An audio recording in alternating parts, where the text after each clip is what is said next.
You're watching NHK Newsline. It's 6 a.m. Sunday, Tokyo time. France, Britain, and the United States launched airstrikes on Libyan government forces on Saturday. The raids are in line with a UN Security Council resolution allowing military action to protect the Libyan people from attacks by Muammar Gaddafi's forces. Tonight, British forces are in action over Libya. They are part of an international coalition that has come together to enforce the will of the United Nations and to protect the Libyan people. The U.S. Defense Department says its military has started a missile attack against Libya's air defenses. It says more than 100 Tomahawk cruise missiles were launched from U.S. Navy vessels in the Mediterranean. The French Defense Ministry says its Air Force carried out its first attack against Gaddafi's forces at 7 p.m. on Saturday. France has deployed about 20 fighter jets over Libya. They have carried out airstrikes against government forces, apparently near Benghazi in the northeast of the country. Meanwhile, Russia's foreign ministry says it's regrettable that military intervention has begun in Libya. In a statement issued on Saturday, it called for all forces in Libya and nations conducting military operations to take every possible measure to stop violence as soon as possible to avoid civilian casualties.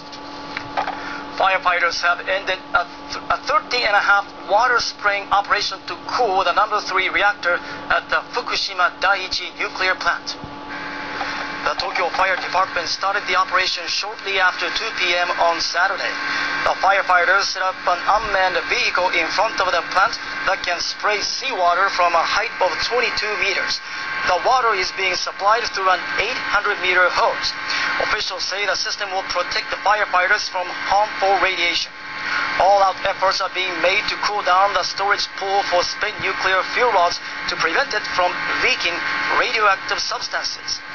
The Tokyo Fire Department had planned a 7-hour operation to discharge about 1,200 tons of water, almost the same amount as the capacity of the storage pool. But it extended the operation for 6.5 hours after repeated requests from the government. The total amount of water sprayed was apparently more than double the capacity of the pool. The Tokyo Fire Department and the government task force will discuss the possibility of further spraying operations at the stricken plant. Earlier, Tokyo Fire Department workers who helped to spray water on Saturday held a news conference. He asked me what was most difficult.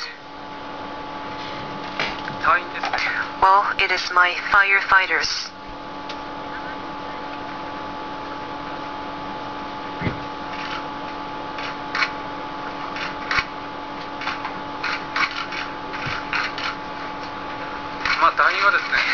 My firefighters have very high level of motivation and they worked very hard.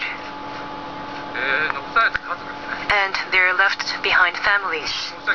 I feel extremely sorry for the families that are left behind. I would like to offer my apologies and appreciations to them. More than anything else, the members of the mobile unit that secured our safety, they constantly gave us the measurement results, being with us all the time. They gave us the readings constantly, and their backup and support has allowed us to complete this task. I text to my wife that I'm going to now go to the nuclear power plant, and my wife texts back to me simply saying that please become a savior for Japan. The Japanese government's Nuclear and Industrial Safety Agency announced that the radiation levels have decreased near the number 3 reactor building. The agency said that the radiation level at a survey point 500 meters from the reactor was 2,906 microsieverts at 9 p.m. on Saturday. Before the day's water spraying operations began, the level was 3,443 microsieverts. That's a decrease of almost 500 microsieverts. As of now, a certain level of stability is shown. We hope that continuous water spraying will further improve the stability. Chief Cabinet Secretary Yukio Edano said the spraying operations appear to be effective. But Edano emphasized continued pumping of water is necessary to improve the situation. Water has been sprayed into number 3 reactor storage pool successfully, leading to a certain degree of stability. Having said that, we need to stay alerted. So we continue to try to ensure stable water spray to number 3 and 4 reactors. So there will be much improved situation. University of Tokyo professor Naoto Sekimura offers his analysis of the video released by the SDF. This is the first time that we see the inside of the vicinity of the nuclear power plant, and some of the buildings are heavily damaged by the explosion. Professor Naoto Sekimura is an expert of the nuclear energy, and he analyzed the video and says as follows.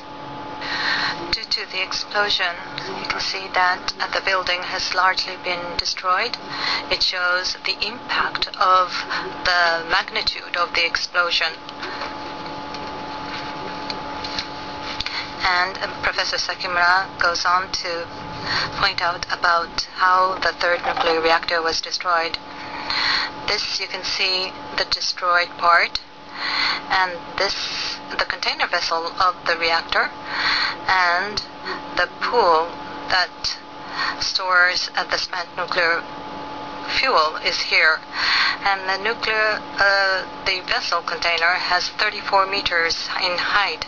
So therefore, you can see that there are 34 meters, including the underground, and you can see, and here it has the vessel. And as for the spent nuclear fuel pool, it is contained in around 12 meters underground. Now you can see that there's no major destruction to the lower part of the building. However, in the upper level, above the container vessel, you can see that there was a major destruction in the building itself.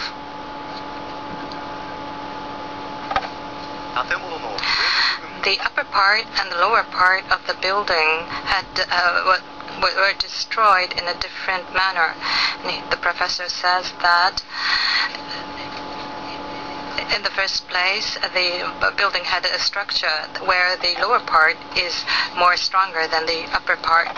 But he pointed out that there is a crane that are affixed to the upper part of the building, and he says that there is a need to confirm how the crane is now. He says that the building has been destroyed, so there is the crane that was fixed in the upper part of the building must be checked to see the condition, because it may be that the crane may have destroyed the pipes and the fuel rods as well. So there is a possibility that must be taken into account and must be confirmed. Meanwhile, Tokyo Electric Power Company says its engineers have finished connecting 2 of the damaged reactors at the plant to external power sources. The company says it aims to resume the reactor's cooling functions by Sunday, but challenges remain as many parts of the facilities were soaked in seawater. The workers connected cables to the number 1 and number 2 reactors on Saturday evening. The nuclear plant lost cooling for the reactors and spent fuel rod pools due to malfunctions of emergency power generators after the quake. The situation could lead to a massive leakage of radioactive substances. The power company will check the reactor's cooling equipment before deciding whether to resume power. The Nuclear and Industrial Safety Agency says the power company will turn on meters to check the condition of the reactors and then work on the cooling systems of the reactors and spent fuel rod pools. The agency says the company aims to restore power for the remaining 4 reactors by Sunday. The government says the level of radiation in a town 30 kilometers from the Fukushima Daiichi plant remains relatively high. It says levels in the rest of the area are not immediately harmful to human health. The Science Ministry released the data on levels of outdoor radiation monitored at 28 locations in a 30 to 60 kilometer radius of the plant on Saturday. It says Namie-tan, northwest of the plant, marked the highest level of 136 microsieverts per hour at 10:20 a.m. But the figure is slightly lower than the 140 microsieverts per hour that was detected in the same place around noon Friday.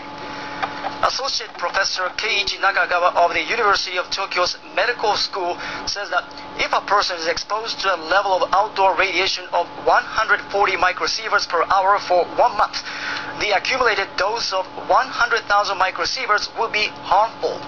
But he adds that people need not worry too much as long as they stay indoors and avoid outdoor exposure.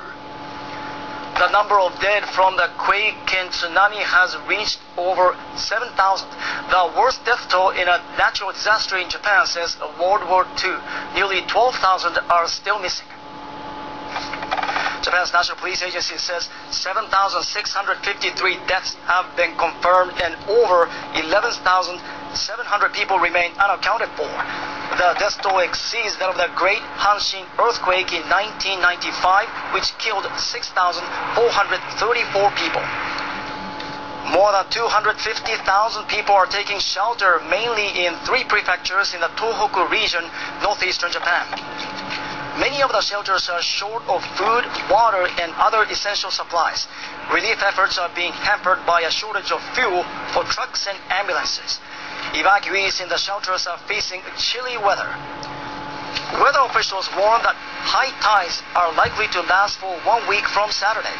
Some ground levels in quake-hit areas have sunk, leaving coastal areas vulnerable to flooding.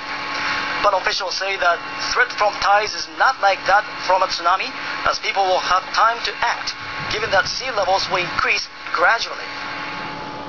Now here's a 3-day weather forecast.